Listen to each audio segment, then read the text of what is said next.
오늘 우리에게 주신 하나님의 말씀은 사무엘상 1장 19절부터 20절 말씀입니다. 다음날 아침 그들은 일찍 일어나 주님께 경배를 드리고 나서 라마에 있는 집으로 돌아왔다. 엘가나가 아내 한나와 동침하니 주님께서 한나를 기억하여 주셨다. 한나가 임신을 하고 다리 차서 아들을 낳았다. 한나는 주님께 구하여 얻은 아들이라고 하여 그 아이의 이름을 사무엘이라고 지었다. 이는 한나의 말씀입니다. 아멘. 다 함께 잘 읽겠습니다. 할렐루야. 11월은 하나님의 능력으로 라는 주제를 갖고서 신유의 영에서 말씀을 전하겠습니다. 그리고 오늘은 문제를 해결하는 길이라는 제목으로 은혜의 말씀을 선포하겠습니다. 우리가 세상을 살면서 얼마나 많은 문제를 접하게 될까요? 저 같은 경우도 어제 아내와 함께 이제 잠을 안 자고 밤에 늦은 시간까지 이 크고 작은 문제를 아내와 그 삶에 대한 문제를 나누었습니다. 우리는 작든 크든 항상 문제를 만나게 됩니다. 그런데 때로는 그 문제 때문에 골치가 아프기도 하고요. 때로는 그 문제 때문에 잠을 못 이룰 정도로 고민을 하게 되는 것이 바로 우리입니다. 다들 어떠십니까? 그런 문제를 경험하시거나 또 문제에 직면하고 계십니까? 표정 보니까 대답이 없는 거 보면 아무도 문제가 없는 거겠죠. 그것도 할렐루야입니다. 그런데 저 같은 경우도 이 문제가 너무 크다 보니까 그 문제 앞에 때로는 이런 생각을 합니다. 정말 아무런 걱정 없이 살면 좋겠다. 이런 생각이 됩니다. 또 어떤 이들이 이런 말도 합니다. 정말 아무런 걱정 없는 곳이 있다면은 그런 곳에 가서 단 하루만이라도 내가 지냈으면 좋겠다. 이런 말을 하곤 합니다. 어떻게 생각하십니까? 그런데 이런 이야기나 또 저희가 갖고 있는 문제, 이 모든 갈등이나 고민들은 아마 저만 있는 것이 아니라 모든 성도님들, 그 세상에 살아가는 모든 사람들에게 겪고 있는 그런 것일 겁니다. 아담과 하와가 이 에덴 동산에서 쫓겨난 이후로 인류는 항상 문제를 겪게 되었습니다. 여러분 아시겠지만 칸트를 아시나요? 임마누엘 칸트. 철학자죠. 제가 전공한 이제 그 배운 철학자 중에 한 명이 이런 책을 쓴 적이 있어요. 현실 정치와 이 국가 간의 관계 속에서 어떻게 하면은 진짜 평화를 이룰까라는 내용으로 쓴 책이 바로 영원한 평화입니다. 근데 이 영원한 평화라는 또 그 책을 쓰게 된 이유가 이 칸트가 어느 날 공동묘지 주변에 있는 여관을 가게 됩니다. 근데 그 여관 간판이 뭐였었냐면은 공동묘지 그림이 있고 그 앞에 영원한 평화라고 적혀 있는 겁니다. 그걸 보고서 이 칸트가 아무런 문제가 없는 삶은 그 영원한 평화는 공동묘지에 가면 있다는 것인데 내가 죽지 않고서도 영원한 평화를 이루기 위한 방법을 모색한 글이 바로 영원한 평화라는 책이에요. 말이 좀 어렵나요? 쉽게 말해서 문제가 없는 삶은 없다. 문제가 없는 곳은 어디라고요? 내가 죽은 이후에 공동묘지만이 아무런 문제가 없는 곳이라는 겁니다. 그래서 약간 이렇게 반어적으로 쓴 거예요. 이처럼 사람은 수많은 문제 속에 살고 있습니다. 이것을 긍정적으로 해석을 한다면은 문제가 있다는 것은 곧 내가 살아있다는 증거입니다. 죽은 사람에게는 문제가 없습니다. 문제가 있는 것은 성장하고 자기 자신이 발전할 수 있다는 반증을 보여주는 것입니다. 그러나 그런 문제가 있다고 해서 문제가 나를 성장시킨다고 해서 그 문제를 가만히 놔두면 될까요? 안 됩니다. 문제는 반드시 해결해야 합니다. 한 가지 기억할 것은 그 어떤 문제든지 모든 문제에는 답이 있다는 것입니다. 문제는 반드시 해결하고 나가야 합니다. 자, 예를 들어볼까요? 어느 한 사람이 몸에 문제가 생겼습니다. 병이 생겼어요. 근데 그 생긴 병을 문제를 보지 않고 놔두면 어떻게 될까요? 더 악화되고 결국에는 몸이 병들게 됩니다. 병들어 죽게 됩니다. 병이란 문제는 반드시 고쳐서 건강을 유지하지만 살아갈 수 있다는 것입니다.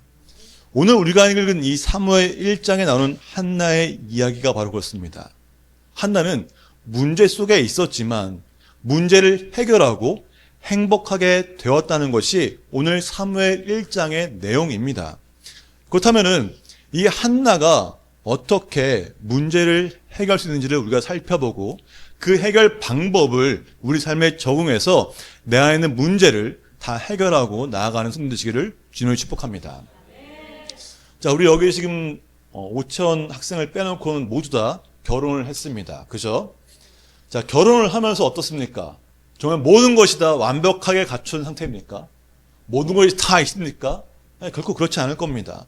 그런데 한나를 보면은 정말 꽤 괜찮은 이 행복의 조건을 다 갖추고 있습니다. 자, 남편이 누구죠? 남편이 엘가나입니다. 레위 지파에 속한 남편이에요. 이 남편이 어떠냐면은 매년 1년에 한 번씩 실로에 가서 제사를 드렸습니다. 그럼 이 생각하죠. 레위 지파인데 당연히 그럴 수 있는 거 아니야? 이 생각할 수 있습니다. 하지만 그것은 흔치 않은 일이에요. 이 당시에 이스라엘은 하나님을 멀리하고 지멋대로 살아가는, 우상을 숭배하던 영적으로 타락한 시대였기 때문입니다. 우상을 섬기고 죄악된 삶을 살다 보니까 어떠세요? 하나님 섬기기를 게을리하였고, 또 이 시대의 엘리 제사장과 그의 아들들 보더라도 제사장이, 성전이 얼마나 타락했는지를 알 수 있습니다. 이런 시대에 남편 엘가나는 하나님을 섬기는 사람이었던 거예요. 1년에 한 번씩 꼬박꼬박 그곳에 가서 제사를 드리며 하나님께 경배를 드렸던 것이 바로 이 엘가나입니다. 하나님을 섬긴다는 것이 어떤 겁일까요? 좀 더 풀면은 죄악을 멀리하고 온전한 삶을 살았다는 것입니다. 다시 말해서 이 남편 엘가나는 참 정직한 사람이고 온전한 사람이었다는 겁니다. 또 5절을 보니까 이 엘가나가 한나를 사랑했다고 기록하고 있습니다. 엘가나가 제사를 드리고 나면은 이 분인나의 이 자녀들에게, 아들과 딸에게 이 재물을 줬어요. 그리고 한나에게는 갑절로 줬습니다. 갑절로. 왜요? 더 아끼니까, 더 사랑하니까. 자, 이걸 통해서 알 수 있듯이 엘가나는 부유한 사람이었습니다. 부유하다는 건 뭐예요? 뭐 일일도 못하는 건 능력이 있다는 것이겠죠. 한마디로 말하면은 이 엘가나는 물질적으로 풍요로웠고 한나를 누구보다 더 아꼈다는 겁니다. 여기서 멈추는 것이 아니에요. 한나가 울고 있을 때 엘가나는 가서 그죠, 아내를 위로하고 또 그런 걸 통해서 이 자상한 남편이라는 걸 보게 됩니다. 만약에 현대 시대였다면은 이것만큼 행복한 삶이 있을까요? 내 남편이 돈도 잘 벌고요, 그죠? 또 정직하고요, 온전하고 자상하고 따뜻하고 사실 누구보다 사랑해주는 남편. 어떻습니까? 남편들은 지금 얼굴이 다 찡그러지죠. 왜요? 그런 사람이 어딨어. 드라마 하나 있는 사람이지. 마치 드라마의 주인공처럼 그런 사람의 남편이 바로 한나의 남편이었다는 겁니다. 대단하지 않습니까? 그리고 또 이런 말도 있죠. 속된 말로 무자식이 상팔자란 말이 있습니다. 이 말이 왜 나올까요? 요즘에 이 아이가 커서 대학교까지 졸업시키는데 1억 원이 든다고 합니다. 쉽지 않은 돈이죠. 또 자식이 있으면 어때요? 걱정이 됩니다. 이놈은 언제 장가를 갈까? 이놈은 왜 밖에서 이렇게 안 할까? 근데 내 말 안 듣지? 이렇게 해야 되는데 별 걱정이 많다는 거예요. 자녀 걱정으로 상당히 시간을 많이 보냅니다. 근데 한나는 자식이 없으니 자식 걱정도 없고 또 풍요롭고 남편에게 뭘 받아요? 사랑도 받고 몸도 건강한데 사는 게 뭐가 문제가 있겠습니까? 울 일이 뭐가 있겠어요? 요즘 시대에는 자녀를 낳는 것도 선택입니다. 그죠? 재산도 있고 남편의 사랑도 있고 부족한 것이 없었지만은 그런데 한나는 자신에게 문제가 있다는 것을 알고 있었습니다. 자, 어떤 문제입니까? 우리는 이렇게 말하죠. 아이를 못 낳는 게 문제입니다라고 흔하게 말할 수 있습니다. 그런데 이 자녀를 낳지 못한 것이 문제가 아닙니다. 사명을 다하지 못한 것이 문제입니다. 이 시대에, 이 구약 시대에 여성의 사명은 뭘까요? 자녀를 낳는 겁니다. 왜요? 농경사회니까 자녀를 많이 낳을수록 풍요로워지기 때문에 여성은 반드시 아이를 낳아야 하는 거였어요. 그게 바로 사명이었습니다. 그 자녀를 못 낳으면은 너 얘 일을 못하면서 막 핍박받던 시대가 바로 이 구약 시대입니다. 출산을 못하면 죄는 취급할 수 없는 거예요. 우리 시대도 마찬가지입니다.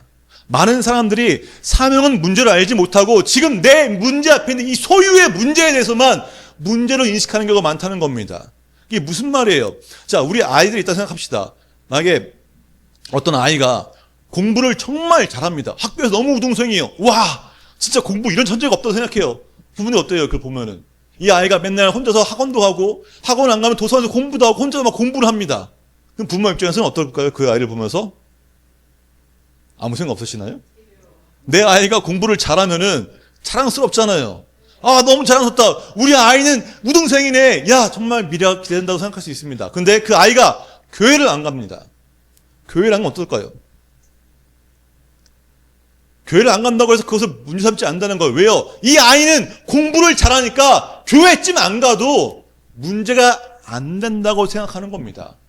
육신적으로는 문제가 없는 것처럼 보이지만은 이 영적인 면에서는 문제가 있는 것입니다. 이 문제가 해결되지 않으면은 그 아이는 불행한 삶을 살 수밖에 없다는 것이에요. 교회를 안 가기 때문에 불행의 원인이 있다는 겁니다. 바로 거기에 영적인 문제가 있다는 것입니다. 요한계시를 보면은 7교회가 나와요. 그 중에서 이 라디오게아 교회가 나옵니다. 다들 아시는 라디오게아? 이 라디오게아는 7교회 중에서 유일하게 책망만 받은 교회입니다. 혼나기만 하는 교회가 이 라디오 교회예요. 이 라디오게 도시는 로마 시대에서도 가장 부유한 도시 중에 한 곳이었습니다. 이 도시 안에 정말 거대한 은행과 또 이 금융산업의 중심지였어요. 이게 얼마나 부유했냐면은 기원전 60년경에 그 라디오게아에 큰 지진이 일어났습니다. 도시가 다 파괴되었어요. 그때 로마에서 야 라디오게아야 너 돈이 없지? 이 도시를 재건하려면 돈이 많이 필요하잖아. 내가 도와줄게. 그러니까 라디오게아가 됐어. 나 돈 많거든. 너희가 도와주지 않아도 이것이 다 내가 충분히 제공할 수 있어라고 했던 겁니다. 그만큼 자부심이 대단한 거였어요. 부유하여 부족함이 없다는 자신감 있던 도시가 바로 이 라디오게아였습니다. 풍요롭고 세상적인 성공에 도취되어서 자신의 영적인 비참한 그 실상은 깨닫지 못하고 영적 안일함에 빠진 교회가 바로 이 라디오게아 교회였기 때문에 요한계시에서 그렇게 책망을 받는 겁니다. 보이는 면에서는 문제가 없다고 해서 문제가 없는 것이 아니라는 것을 보여주는 대표적인 교회가 바로 이 라디오게아입니다. 우리 교회는 어떻습니까? 정말 겉으로만 아무 문제가 없는 것입니까? 아니면 우리 교회 안에 영적인 문제가 있습니까? 그 영적인 것을 바라볼 줄 알아야 합니다. 영적으로 문제가 있다고 생각할 수 있는 사람이 문제를 해결할 수 있는 것입니다.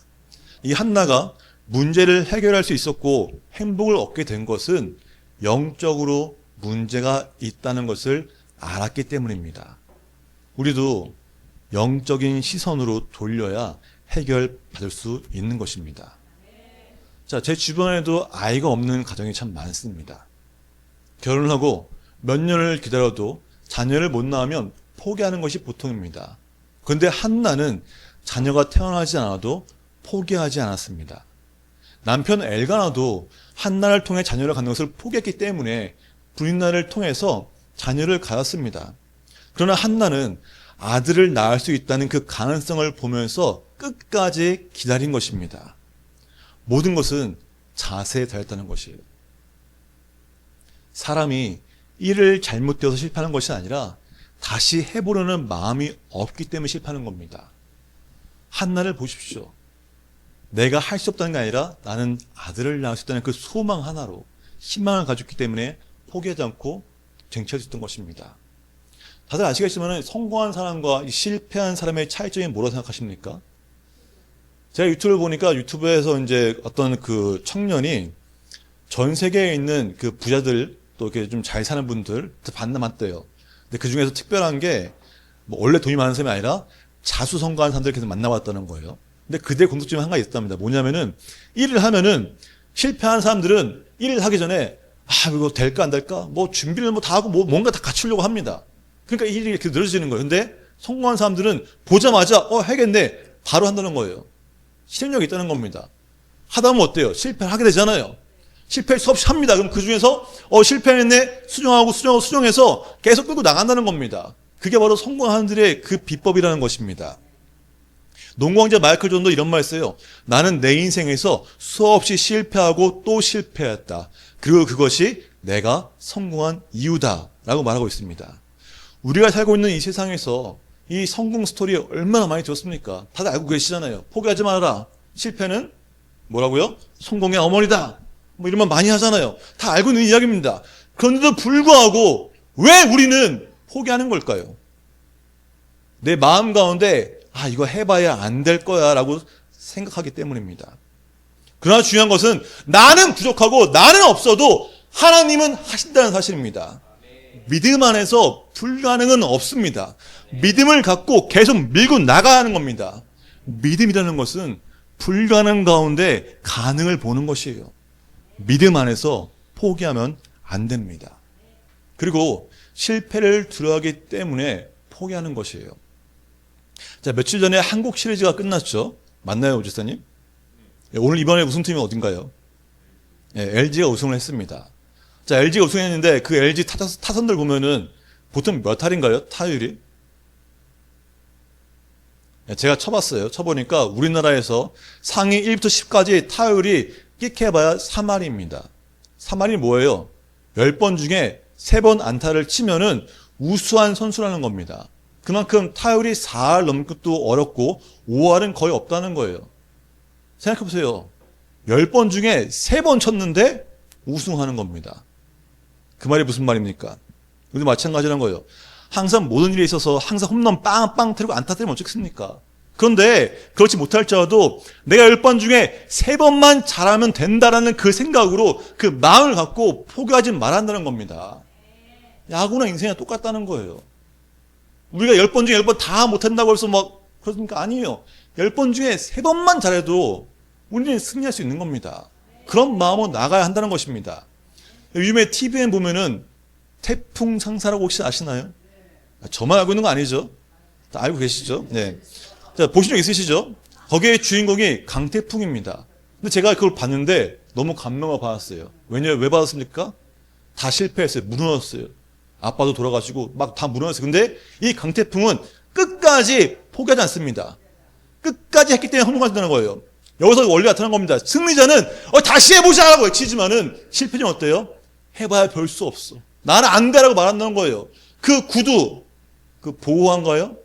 그 개발한 그 사장은 안 된다고 그러고 나는 한다고 해봐야 별 수 없다고 말하지만은 강태풍만이 할 수 있다고 다시 해보자고 다시 해보자 일으키니까 성공한다는 겁니다. 바로 우리는 이처럼 승리자의 자세를 가져야 합니다. 실패의 두려움은 우리 삶에 도움이 되지 않습니다. 포기하지 않는 것이 바로 성공의 비법이라는 겁니다. 사랑하는 여러분, 또 우리가 뭔가 하려고 할 때, 내가 하나님의 일을 하려고 할 때, 하나님이 보시기에 분명히 선한 일을 하려고 할 때 어때요? 사람들이 비난합니다. 비판하고 방해한다고 할지라도 하나님이 기뻐하시는 일이라면 그 일을 이룰 때까지 해야 한다는 것이에요. 포기하지 않는 것이 이것만 있는 것이 아닙니다. 기도도 포기하지 말아야 합니다. 기도는 반드시 응답됩니다. 시작한 기도는 응답받을 때까지 계속해야 한다는 것이에요. 내가 기도하는데 이루어지지 않을까? 안 되는 거 아닐까? 이런 두려움을 다 사라지게 해야 되는 것입니다. 우리 안에 있는 그 두려움을 추방해야 합니다. 포기하지 마십시다. 내가 기도를 포기하는 순간 어떤 일이 일어날 것 같습니까? 마귀에게 기권승을 주는 겁니다. 그래서 기도는 포기하면 절대 안 되는 것입니다. 또 사람들이 포기하는 이유가 뭘까요? 아까 말했지만 희망이 없기 때문입니다. 그래서 우리는 희망을 품어야 합니다. 한나는 희망을 가졌어요. 내가 아이를 낳을 수 있다는 그 소망을 가슴에 품었습니다. 만일 그녀가 아이를 낳을 수 없다고 포기했다면 한나는 일생 동안 슬프게 비참하게 살 것입니다. 포기하지 않는 사람에게 길이 열리는 겁니다. 그래서 우리는 희망을 가져야 합니다. 우리에게는 밝은 내일이 있습니다.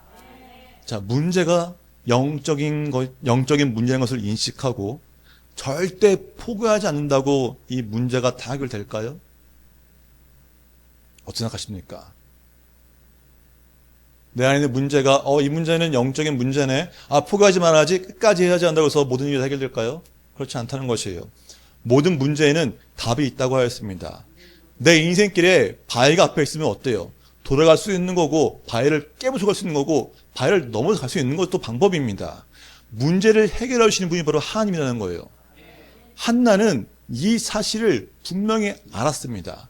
내가 문제를 인식하고 포기하지 않고 있지만은 그 모든 문제를 해결하는 분은 오직 하나님이라는 사실을 알았던 겁니다. 그래서 한나가 하나님께 나간 거예요. 자, 사무엘 1장 10절 봉독하겠습니다.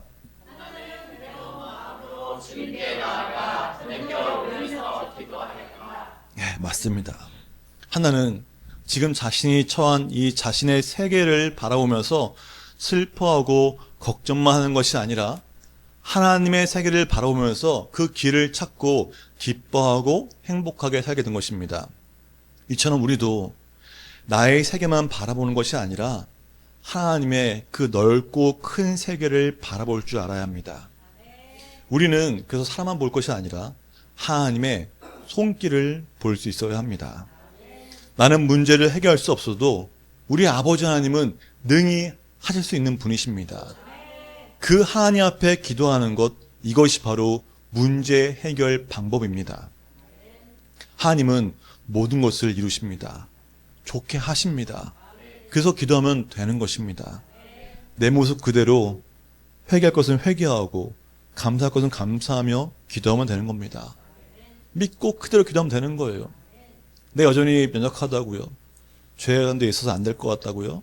누구나 다 죄는 있습니다. 저도 여전히 끊어지지 않는 죄가 있습니다. 여전히 씨름하고 있는 죄가 있어요. 싸우고 있는 죄가 있습니다. 하지만 그렇다고 해서 제가 기도를 하지 않습니까? 아니, 기도합니다. 하나님의 영광을 돌리기 위해 하나님의 그 길을 열기 위해서 기도한다는 겁니다. 그래서 이 기도는 단지 내 필요를 나의 상황을 위해서 기도하는 것이 아니라 그 모든 결정권을 하나님께 맡겨하는 것을 잊지 말한다는 것입니다. 내가 이렇게 하겠으니 그대로 되게 해달라는 것이 아니라 내가 원하는 것은 이것입니다. 그러나 아버지 하나님, 제 뜻이 아니라 오직 아버지의 뜻대로 행하시옵소서라고 기도한다는 것이에요. 자, 그리고 한나는 어떻게 했습니까? 기도할 때 울면서 기도했습니다. 흐느껴 울면서 기도했습니다. 어떻게 흘면서 흐느껴 기도했을까요? 기도분 다 아시죠? 네, 기도하는 가운데 흐느끼면서 나도 모르게 눈물이 나는 이유가 뭡니까? 정말 내 마음 가운데 그 가슴에 하늘 품고 기도하기 때문이에요. 이거 꼭 내게 이루달라고 간절히 기도하기 때문에 내 마음이 동하고 해서 눈물이 나고 흐느끼게 되는 겁니다. 이 히스기야의 기도가 그랬어요. 히스기야가 울면서 기도할 때 하나님은 그 눈물을 보신 것입니다. 그렇게 히스기야가 죽음의 문제를 해결받았습니다. 그렇죠? 또 11절 보겠습니다. 봉독할까요?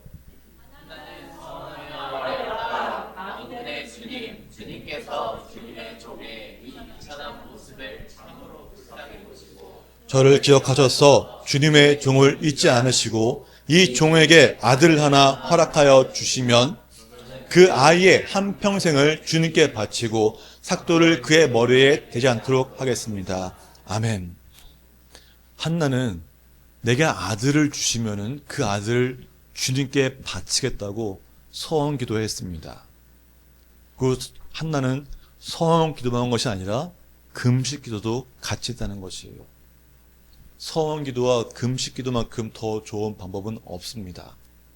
지금 내가 뭔가를 이루고 싶다? 이 문제를 꼭 해결하겠다? 서원 기도와 금식 기도 같이 하십시오. 기도로 승부를 걸어야 합니다. 그리고 마지막으로 18절 보면은 한나 대표했습니다. 제사장님, 이 종을 좋게 보아주시기 바랍니다. 한나는 그 길로 가서 음식을 먹었다. 그리고 다시는 얼굴에 슬픈 기색을 띠지 않았다라고 말합니다. 한나가 기도한 후에 음식을 먹고 다시는 얼굴에 슬픈 기색을 띠지 않았습니다. 응답에 확신을 가졌기 때문입니다. 한나의 얼굴에서 이 슬픈 기색이 사라지는 순간 승리의 첫 단추가 껴진 것입니다. 아직 상황은 변하지 않았지만 하나님의 응답을 믿음으로 먼저 취했기 때문입니다. 우리도 한나와 같이 기도 후에 슬픈 기색을 띠지 않는 것이 바로 우리가 취해야 할 첫 번째 승리 단추인 겁니다.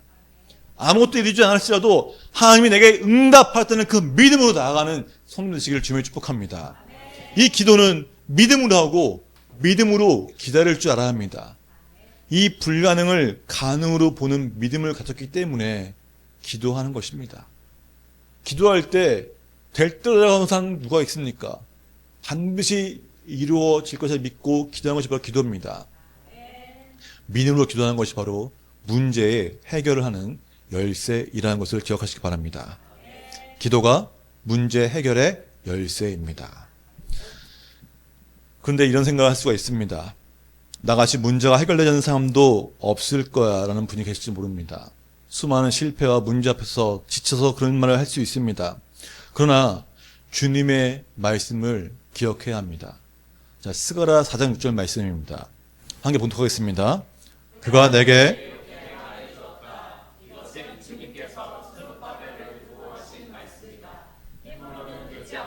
권력으로도 되지 않으며 오직 나의 영으로만 될 것이다. 만군의 주님께서 말씀하신다. 주님께서 말씀하십니다. 오직 나의 영으로만 될 것이다. 이 말이 뭡니까? 오직 성령으로 된다고 주님께서 말씀하신 겁니다. 하나님은 능력의 하나님이십니다. 해골도 군대가 되게 하신 것이 바로 하나님이세요. 하나님의 영, 이 성령의 도움을 받으면은 모든 문제가 해결된다는 것입니다. 이 역사는 오직 성령의 능력을 받을 때 나타납니다. 자, 제 아들이 3년 동안 뭘 했나요? 예수님을 따라다니며 예수님께 배웠습니다. 근데 그들의 힘으로는 아무 문제도 해결할 수 없었습니다. 그러나 그들이 기도하는 가운데 주님이 약속하신 그 성령을 받았을 때 그들에게 능력이 임한 것입니다. 그들에게 능력이 임하니까 이 40년 된 안진뱅이가 일어나는 것이고 3,000명이 세례를 받는 역사가 나타난 것입니다. 주께서 이렇게 우리가 승리할 수 있도록 우리에게 능력을 주시며 문제를 해결하시게 하는 분이 바로 하나님이십니다. 성령의 능력을 받으면 승리하게 됩니다. 우리가 능력을 구하는 것은 내가 잘 살기 위해서가 아니에요. 한나도 아들을 주시면 그의 한평생을 주님께 바치겠다고 서원했습니다. 자신의 만족이 아니라 하나님의 영광을 위한 기도였다는 것입니다. 우리가 바로 이 기도의 목적을 되찾아야 합니다. 여전히 나를 위해 기도하는 것이 아니라 나를 통해서 하나님의 살아계심을 증거하기 위해 이 막힌 문을 열어주소서. 나를 통해 주의 영광이 드러나게 하소서라고 기도할 수 있어야 합니다. 사랑하는 여러분, 기도의 목적을 바꾸십시오. 내 기도를 통해서 내 삶을 통해 하나님의 영광이 드러나가겠다고 그런 선포의 기도가 필요한 것입니다. 이 생의 자랑과 이 안목의 적용, 육신의 적용을 이기게 하는 것도 내 힘이 아니라 무슨 능력이에요? 성령의 능력이 임해야 수 있습니다. 회개도 성령이 임해야지만 할 수 있는 것이고 성령이 임해야지만 삶이 바뀌는 것입니다. 질병의 문제도 해결되는 신유의 역사가 나타나기 위해서는 바로 성령의 능력이 임할 때 신유의 역사가 나타나는 것입니다. 사랑하는 여러분, 이렇게 된 것은 영적 부서밖에 없는 이유는 아담과 하와가 죄를 지어서 우리 인생 가운데, 우리 삶 가운데 저주와 가난과 질병이, 죽음이 왔기 때문에 이 문제를 영적으로 해결할 수 있는 것입니다. 그래서 우리는 성령의 능력을 받을 때 그 문제가 뚫리고 해결되는 것입니다. 사랑하는 여러분, 문제를 안고 있습니까? 지금 내 앞에 문제가 있습니까? 분인나가 한나를 괴롭혔던 것처럼 우리를 날마다 괴롭히며 너는 안 돼, 너 못하잖아 하는 속삭이는 이 분인나가 무엇입니까? 지금 내 앞에 있는 분인나가 어떤 문제입니까? 질병입니까? 재정의 압박입니까? 자녀의 문제입니까? 아니면 교우관계 문제입니까? 오늘 그 분인나의 조롱 앞에서 울고만 있는 것이 아니라 한나처럼 하나님께 그 문제를 갖고 가야 합니다. 사랑하는 여러분, 이 자리에서 오늘 해결받고 가야 합니다. 내일이 아니에요. 다음이 아니라 지금 오늘 이 자리에서 그 문제를 해결하고 가시기를 바랍니다. 사랑하는 여러분, 그러기 위해서 뭘 필요합니까? 우리의 뜨거운 기도가 필요합니다. 하나님과 통하는 기도가 있어야 되는 거예요. 정말 간절히 내 있는 걸 다 드러내면서 하나님! 그 모든 문제를 아시는 주님께 솔직히 고백하고 나아갈 줄 알아야 합니다. 생명을 살리려면 생명을 골아야 되는 것이, 내 안에 문제 해결을 위해서 그 문제 앞에 주저앉는 것이 아니라 하나님께 갖고 가서 믿음으로 선포하고 주의 뜻대로 되게 해달라고 선포가 있어야 합니다. 주님 말씀하십니다. 힘으로는 되지 않고 권력으로 되지 않으며 오직 나의 영으로만 될 것이다. 아멘. 바로 성령의 능력이 우리에게 임할 때 그 모든 문제가 해결됨을 선포합시다. 아멘. 모든 문제는 반드시 해결됩니다. 모든 문제는 답이 있습니다. 네. 우리 삶의 이 회복 역사를 해결하는 것은 오직 주의 영, 그 성령의 영이, 성령의 능력이 내게 임할 때 해결되는 그 약속을 붙잡고 하나님께 해결 받아 나가시길 바랍니다.